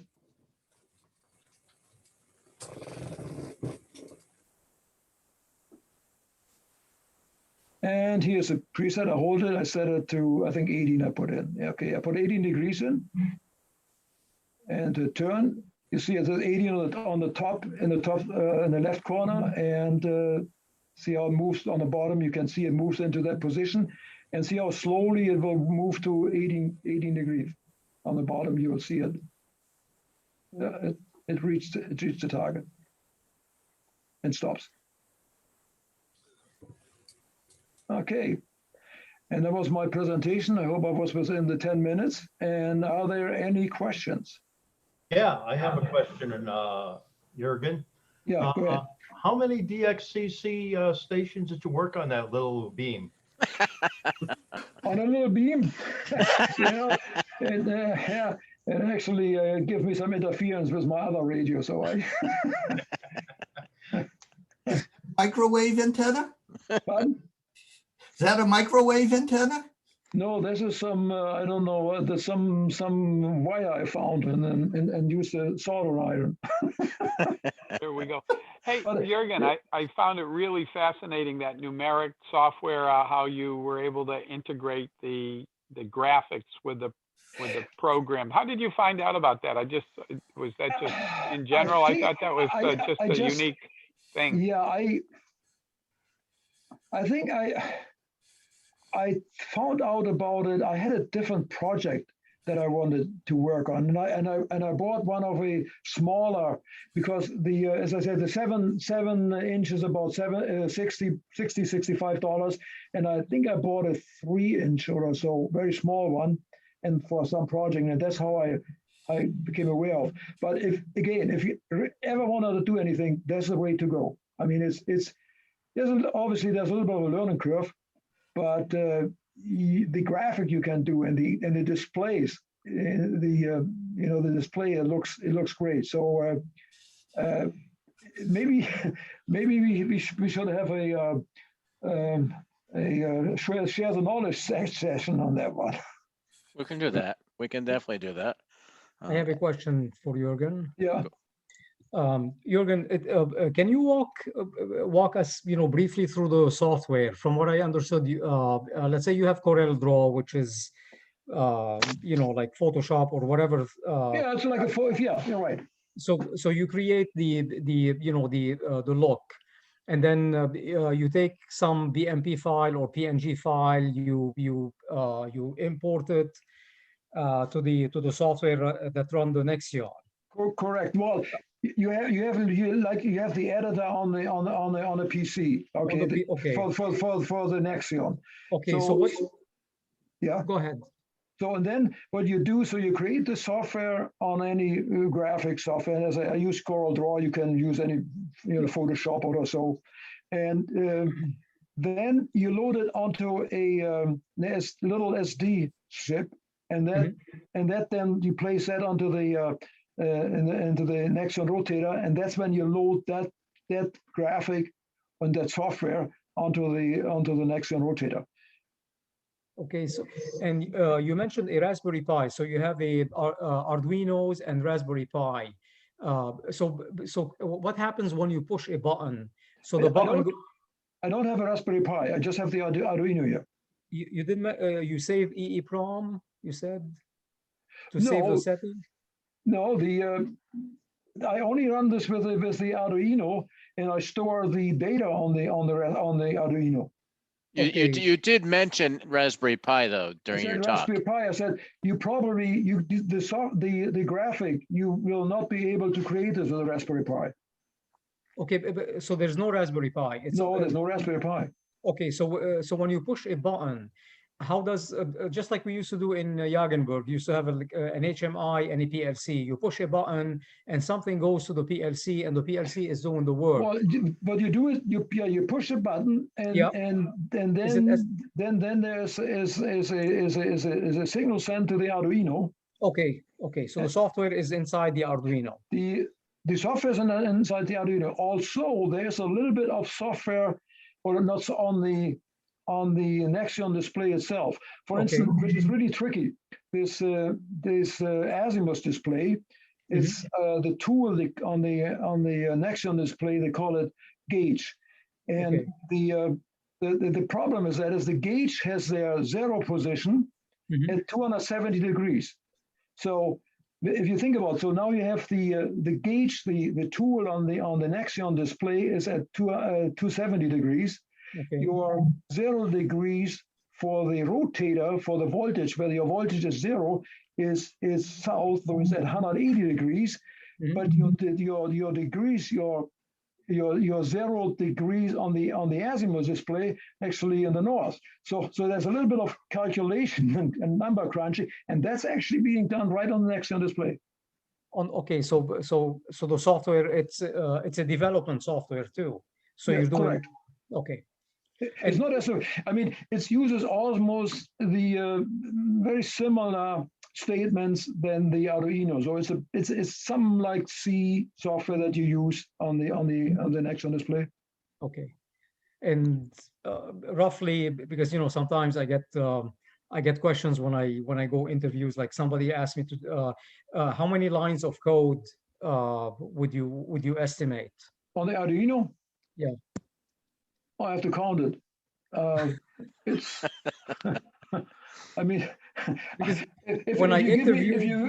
you give me a minute, I can count it. But yeah, there's a few codes, especially there's a code for storing the data on the EEPROM, and then every time when the Arduino started, it pulls the data from the EEPROM. Yeah. So there's a little bit of code involved in that. The only reason I'm asking is when I applied to Jagenberg, they asked me this question during the interview. Like you did something here. How many lines of code is just like to get a ballpark? Yeah. Well, you can count it, Jürgen. You can send a chat message to everybody. I'll let you know in probably a few minutes. Okay, no problem. Okay. So, okay. Any other questions for Jürgen? Okay, great presentation, Jürgen. Fascinating with the touchscreen. That's really cool.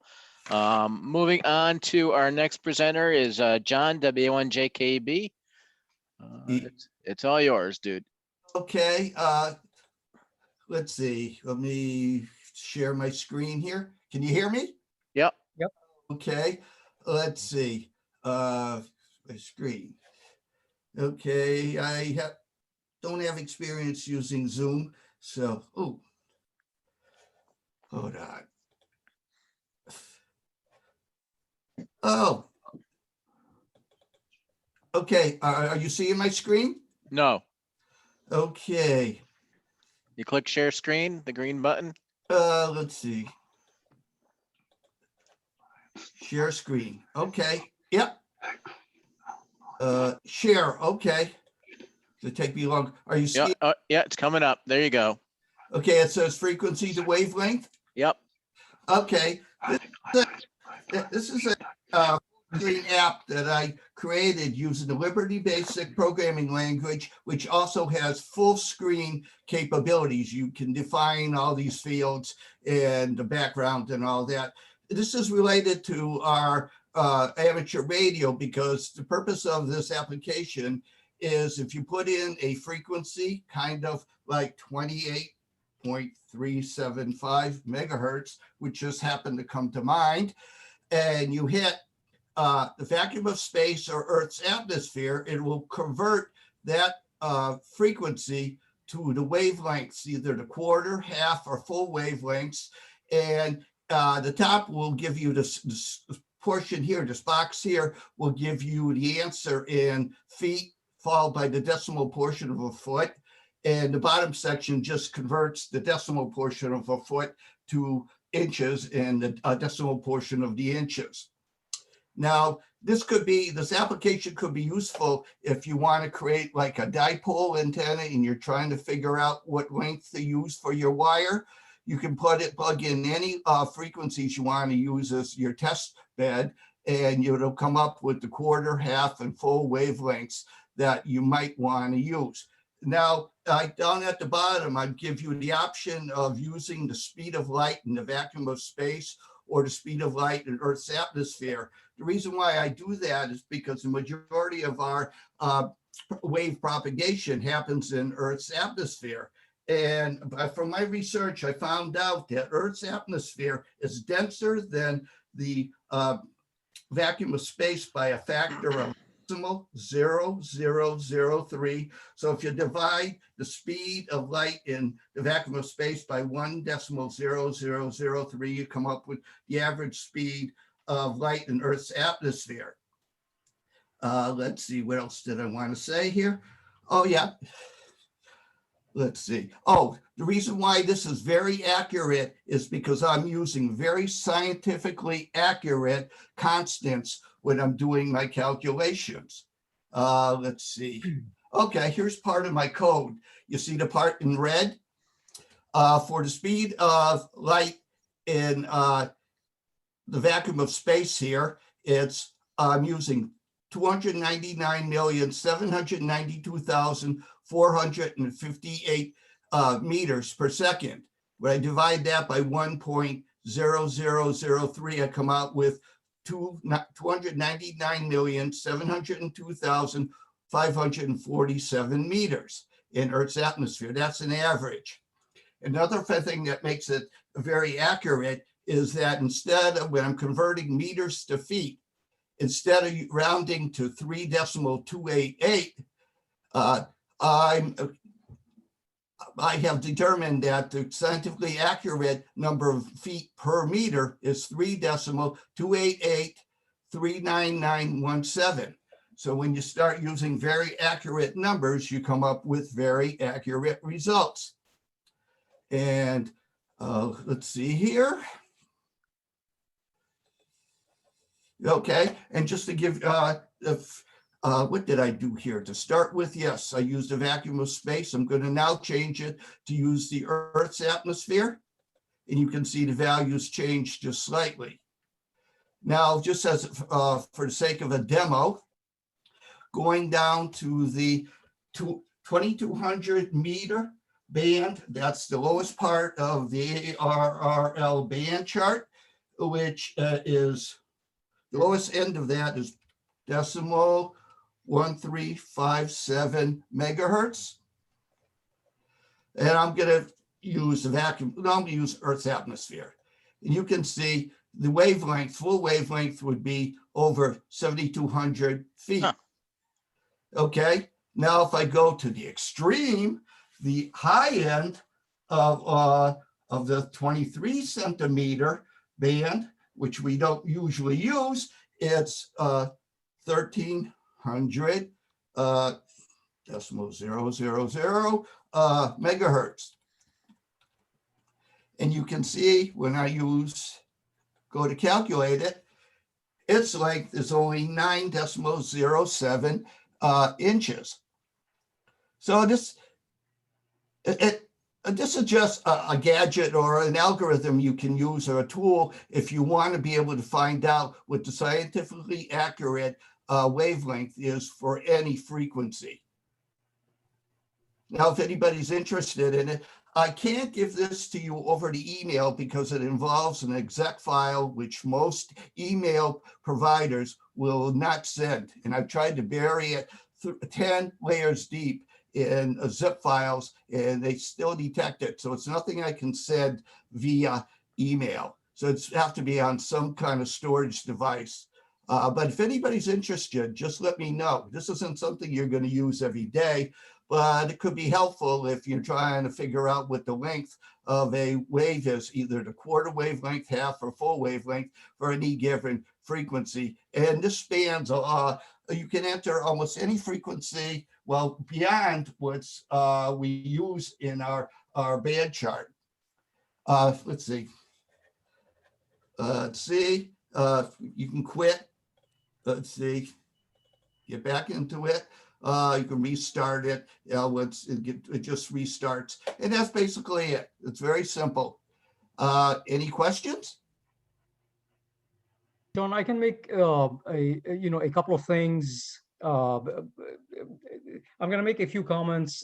Please take them with with an open mind. I don't. As an engineer, well, first for the exe file, and I know that there was a question about whether, regardless what you do with an email, you're not going to be able to send an exe file. Right. And I think so. This is the way it is. the second option, and I think this is an option that I discussed with you maybe last year via, via emails, is, what you did is the functionality. You can always put it into an Excel spreadsheet, because that's basically what a spreadsheet does. You can do exactly the same thing, and you can enter a megahertz, and then you can display as many accuracy, as you want. My second comment is, and I'm gonna use a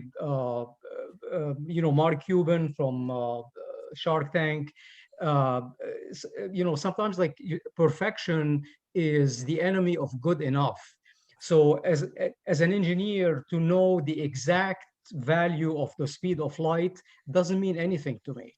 Because if you cut a piece of wire to 1.3645, let's say, feet, and you put it outside, if the temperature in New England that goes from, let's say, 10 °F to 100 °F, the length of the wire is going to change. So you don't need that much accuracy. I mean, it's nice to know, but the accuracy is whether it's really needed or not, whether it's Earth atmosphere or vacuum. I'm not going on the ISS, so I'm not going to be able to use it, or land on Mars. So of course, the Earth atmosphere, that's where we live. So but it has a good interface at least, but that interface could be done in an Excel spreadsheet, which you can easily share. And if you look at radios, there are a lot of applications out there that have spreadsheets that allow you to do something similar to what you've done. They add also the free space loss, the budget link. They can do conversion between dBm and watts and microvolts per meter to whatever values you can. So if you want to share something like this, if you do it with, if you put it in an Excel, which basically would do exactly the same thing that you did, you simply enter a value and it propagates to all of them. This would be much easier for you to share. That's so. Definite improvement. It's a nice interface. What program are you using again? I'm using Liberty Basic. Okay. As a visual interface. Okay. Because for some reason last time you said that you cannot do. Okay, it's a nice interface, but again, Liberty Basics, nobody has it. I mean, I don't have it. So like I said, that's why I'm recommending Excel, because with an Excel spreadsheet, you can share it with everyone. Oh, one thing I did notice, and I got downloaded, there's a software package that I got downloaded from the internet called Actual, where you can package this up just like a regular install you get from a big firm. And so, but even at that, it detected it as having an exec file in it. And so that wasn't an email option. Okay. Reasons why I did this is because it was kind of a learning experience for me. I wanted to learn how to create screens. So this was as much a learning experience for me. No, it's a great screen. I'm simply saying, for sharing the stuff, like an Excel would be perfect. And I think most email servers would let go an Excel spreadsheet. Yeah, and I have used created some pretty elaborate Excel spreadsheets, so I'm going to pursue that. That's a good idea. Thank you. Okay. Anybody else have any questions for John on his program? Yeah, if anybody wants a copy, let me know, and maybe we can find of sharing it via some kind of storage device. John, why don't you You can- announce what your email address is? You can always use Dropbox to do that if you want. Well, we considered that. Oh, I don't have a Dropbox account. And John, why don't you announce what your email address is? yes, my email address is Delta Charlie Bravo Oscar Uniform Romeo Quebec @ Juno JUNO.com. Okay. All right, excellent, excellent. Thank you very much, John. Harry, I've got two comments or two, question go right and a ahead. comment. Okay, so first, thank you, John. I understand exactly where Najim is going with all this, and I too am never going to have the opportunity to fly on the space station, unfortunately. I'm sure my wife would love to send me up there too at times, but I'm really interested in what you did there and all of the differences, and just from playing with antennas and whatnot, I found that fascinating. The other thing I want to bring up is the issue of the zip files, the exe, whatever they're called. I'm not a computer guy. You guys all know that. But that is something I would really hope that at some point in the future we can have a 10 or 15-minute discussion on, and you guys can explain that for somebody like me on what it is involved and why we can't do it. And I want to better understand that whole aspect of this. Well, one of the reasons why we can't share it over the internet or through email is because email providers edit or they check what's being sent as attachments, and they detect. What I actually did was I created my install package. Then I zipped it. Then I zipped the zip package, and I did that 10 times to see if I could get around the email restrictions, and they still sensed that there was an exec file buried somewhere in there, and they refused to send it. Can I make a comment about Marcela about your question? Please, because I want to learn about this. Yeah, what Vanessa. happened is that there are many file types that are used to spread malware, and .exe is one of them. I mean, one of them right on top of the list, very high on the list. So the exec files are used to spread malware. So when a hacker wants to send something, they might send an exe file. You click on it, your computer gets compromised, your system, and if you have a network, the network gets compromised. So those firewalls, those type of firewalls block. So the mail providers don't allow it, most of them, if not all of them.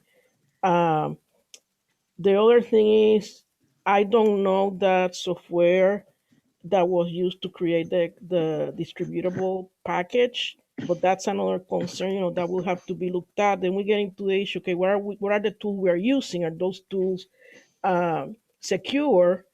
Are they safe, or are they also introducing some spyware or adware or something that it has undesirable results for the people installing the software? So we get into all these kinds of issues, and that's my 2 cents. Now, can you still see my screen? Yes. Yeah. Do you see the list of files? Yeah. Okay. The top file is the actual frequency to length, which got like it has a torch in front of it. That's the actual application file. That's the exec file. But all the other files underneath it are subordinate, like DLLs or dynamic load libraries and other supporting files that are needed to run the application. So it's when I wrote the code, when I went to compile it, it added in all these additional files that needed to be available in the folder in order to run the application. That's what a compiler does. I mean, right. Yeah, because you have to send all the widgets, all the push buttons, the text field. So these are what the DLLs are doing. Right. They're all invoked subroutines and subprograms, so to speak. Okay. All right. Great. I'm gonna dump you, John. Okay. I have the question. I have the answer for Najim. Yes. Go ahead, Jürgen. I just counted it. 570 lines. Okay. How much? 570. Okay. Did you count it twice to make sure you got the same number? I actually counted it twice. Yes. Does that include? I might have missed one or two, but but does that include comments and blank lines? Everything. No, well, the comments are mostly I put them on not an X. I put them on the same line. Yeah, okay. Okay.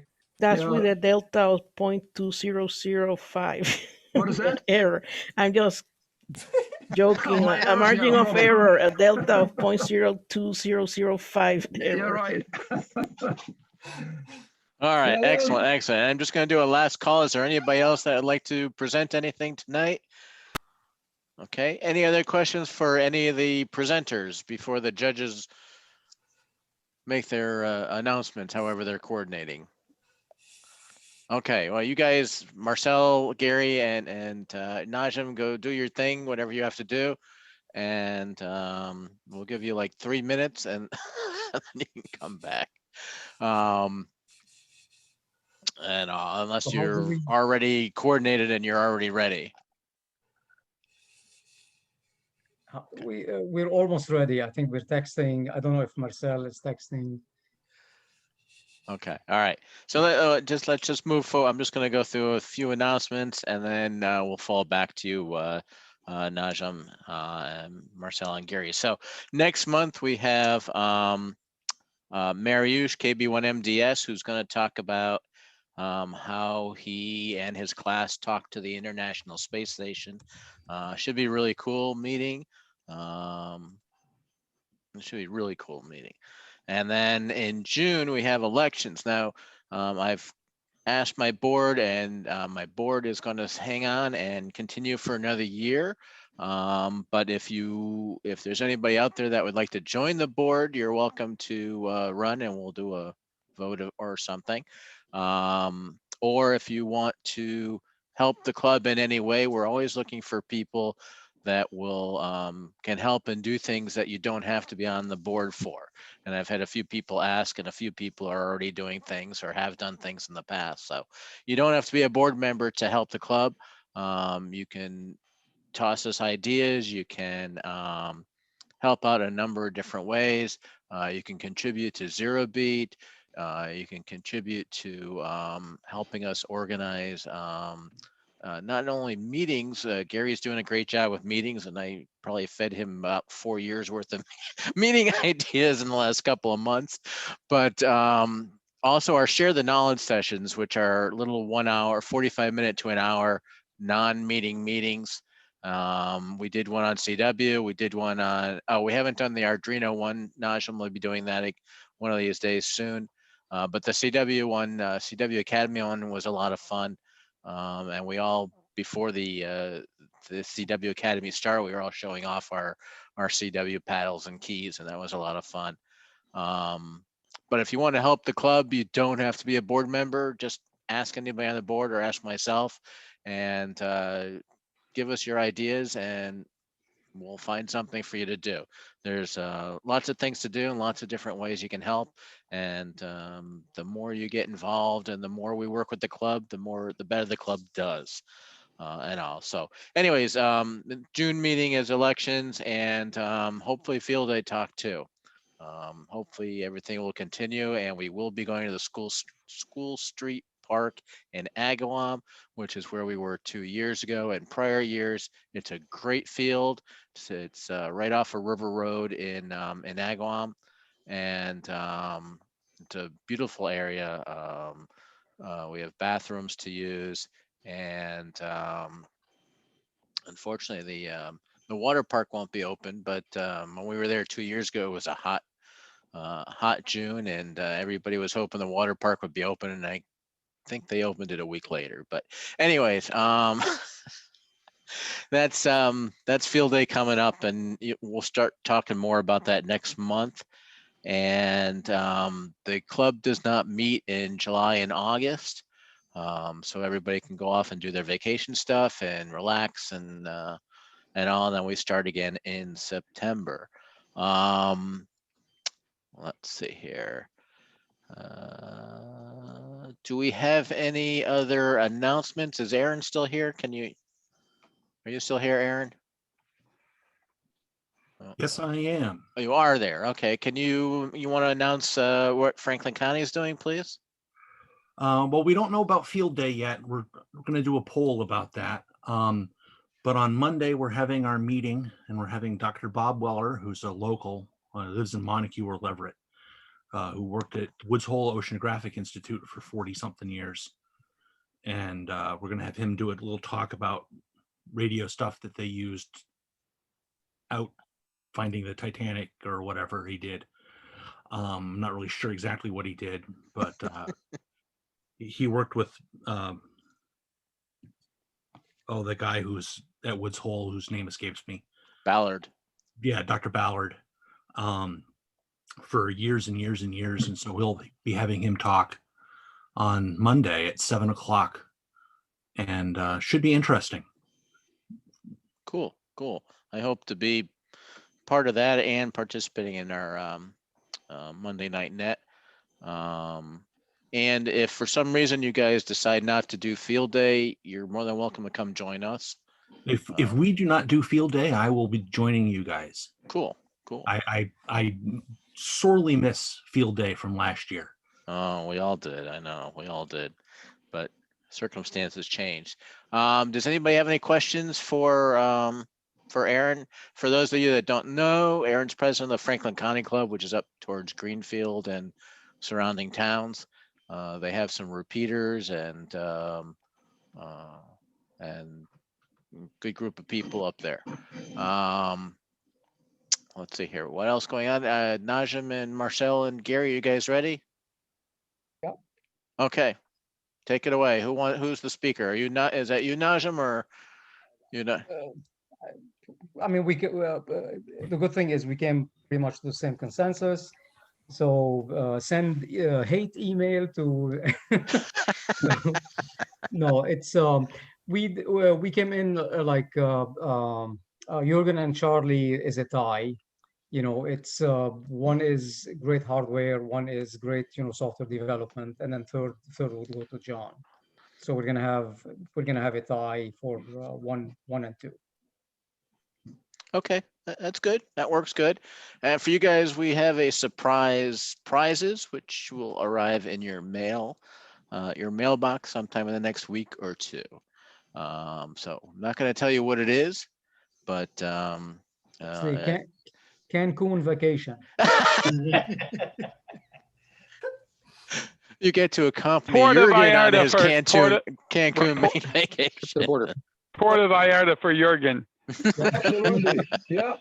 But not during the field day weekend. No, not during field day. But anyways, congrats to the three of you guys. Thank you very much for presenting. Charlie, Jürgen, and John, with Vanessa in there throwing her ideas out there. We appreciate it. I was hoping for more, but we work with what we have, and you guys are doing some really cool stuff out there. So, and everybody gets a prize, right? That's exactly right. Right. So that's the benefit. Exactly right. So we appreciate you you joining us tonight and showing us what you're doing, and keep on doing that cool stuff and get ready for more new things for next year. Any other last minute announcements or anything that we need to announce? Just one thing to mention: if we're gonna do a field day, and if we're gonna scale down, would it be possible to do like a small show and tells while field day is going? Sure, we can do it. We can pretty much do anything. Because the stuff with the Arduino, it's really hard to do it via a Zoom. So if we this way we can still maintain separation, assuming it's not too hot or muggy or or raining or whatever. So. Sure. No, we can definitely do that. We can do all sorts of things, and having something technical, or anything to display, we can certainly do that. And we got the ways to display it. We've got we've got some tents and tables. The gazebo. And gazebo. Yeah, we got the garage there. The canopy and the coffin and in the trailer. So that we can certainly do that. But displaying technical stuff, that would be something really interesting. Okay, cool. Well, that's something else. Any other things before we close everything down? Najim. Yes. On the Arduino, I think, wouldn't it be good having a like a PowerPoint presentation prior to that? I think you already did one. Yeah, but there will be probably different people. Okay, it's yes and no, and probably I would I would give it as a handout. Like to do like a presentation before the Correct, challenge. correct. So that people, say just having people there with having no idea. I mean, it would be a good idea at least of having a prior presentation on some basics. Okay, which I'm gonna shamelessly borrow your presentation. You can do that. You can use that. Okay, because because I looked at yours. It's it covers the basics. Yeah. And if somebody wants to start, they can certainly start with yours, and then we can. Correct. I can add. Certainly I can add to it. Well, we can talk it up a lot. If everything's a go, we can certainly talk it up a lot, and hopefully get more people to show up. Even if we, obviously we can set up a discussion area and separate everybody out, and we can make it work. It's a little bit of determination. We can make it all work, and keep everybody safe and comfortable at the same time. And all. So in the meantime, I'd like to thank everybody for joining us tonight. We had a small group, but it's still a lot of fun. Show and Tell is one of my favorite meetings of the year. Seeing what everybody's doing is really cool. And hopefully next year we'll be meeting in person for Show and Tell, and maybe we'll get more participation. Let's get that straight, participation, and we'll be able to do hands-on with what everybody's working on, and we'll show next year. So everybody have a great weekend. It's going to be nice tomorrow, rainy on Sunday. Maybe it's a good day to get on the air Sunday. I'm going fox hunting in Connecticut tomorrow. And I talked to Bob WA1OJN earlier today, and Foxbox 2 is about 90% ready. We just got to program the interface, and then it'll be out hidden again. And I know Ken's just waiting for the right time to get Foxbox 1 out there. So hopefully we can get them both out the same weekend. We'll coordinate that, and we'll have 2 HCRA Foxboxes to go chasing after, especially if the nice weather continues. And we've got in the second Foxbox, we've got a better radio. The first one has a Baofeng in it. The Foxbox 2, I did some talking to HRO, which was pretty useless. They just wanted to sell me things. They had no information.